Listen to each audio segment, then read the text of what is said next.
Kuna kitu yenye imebaki hapa, wamebeba kila kitu, mimi nimebaki venye niko hivi nimesimama. Taregeshwa kotini tarehe 12 mwezi wa 8 mwaka huu ili niweze kupewa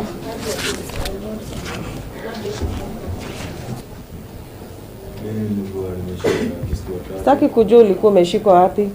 Kiongozi wa mashtaka anasema mwekwe ndani.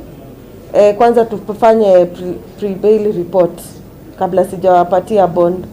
Uko na pingamizi na hayo?